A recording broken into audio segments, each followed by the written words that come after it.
నేను ఒకే ఒక విషయం మిమ్మల్ని కోరుతున్నాను. ఈరోజు మీరు రాష్ట్రంలో చూస్తున్నారు, మొన్నటి వరకు అసెంబ్లీ అంటే బూతులు. నేను ఆ రోజు ఒక మాట చెప్పి వచ్చాను. ఒకే మాట, నేను అసెంబ్లీలో ఉన్నప్పుడు ఎన్నో సంవత్సరాలుగా అసెంబ్లీలో ఉన్నాను, కానీ ఏ రోజు కూడా అసభ్యంగా మాట్లాడిన సందర్భాలు లేవు. రాజకీయ నాయకులు హోరాహోరీగా పోరాడతాం, ప్రజల కోసరం పోరాడతాం, ప్రజాహితం కోసరం పనిచేస్తాం.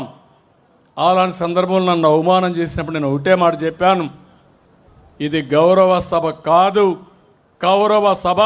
మళ్ళీ గౌరవ సభ చేసేదానికి క్షేత్రస్థాయిలో పనిచేసి గెలిచి అసెంబ్లీలో అడుగు పెడతా అన్నాను, పెట్టాను.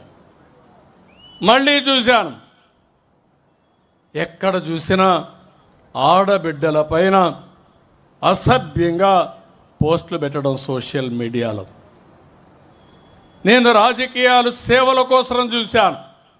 ఇప్పుడు రాజకీయాలు దిగజారిపోయినాయి, సోషల్ మీడియా వచ్చింది, ఇష్టానుసారంగా నేరస్తుల అడ్డాగా మారిపోయే పరిస్థితి వచ్చింది. అందుకే నేను ఒకే మాట చెప్పాను, ఈ మాటకు కట్టుబడి ఉన్నా. ఎవడైనా సరే సోషల్ మీడియాలో క్యారెక్టర్ అసాసినేషన్ చేస్తే అదే చివరి రోజుగా మీకుంటుందని హెచ్చరిస్తున్నా. గౌరవప్రదంగా బతకనియండి. సమాజంలో మీకు చేతనైతే విలువలు నేర్పించండి, మీకు చేతనైతే సమాజ హితం కోసం పనిచేయండి, ఆదాయం పెంచండి, ఆరోగ్యాన్ని పెంచడానికి పనిచేయండి. లేకపోతే చేత కాకపోతే ఇంట్లో పడుకోండి. పిల్లలకు నేరాలు నేర్పించండి, రౌడీజం నేర్పించద్దండి. ఇది మంచి పద్ధతి కాదని కూడా హెచ్చరిస్తున్నా. నేను చాలా ఏళ్ళు చూసా, ఒకసారి నేనే మోసపోయా. ముఖ్యమంత్రిగా ఉన్నా నిద్రలేసి చూశాను. ఎవరైతే వివేకానంద రెడ్డి గుండెపోటుతో చనిపోయాడు, నేను అనుకున్న పాపం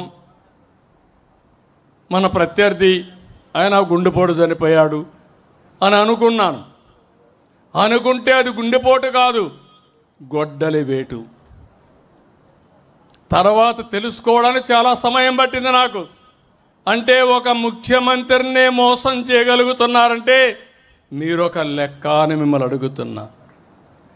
హత్య చేసి ఆత్మహత్యగా చిత్రీకరించే మనుషులుండే ఈ రోజుల్లో, తిరిగి కేసులు పెట్టే ఈ రోజుల్లో వాళ్ళని సమర్థవంతంగా ఎదుర్కోవాలన్నా లేదా అని మిమ్మల్ని అడుగుతున్నా.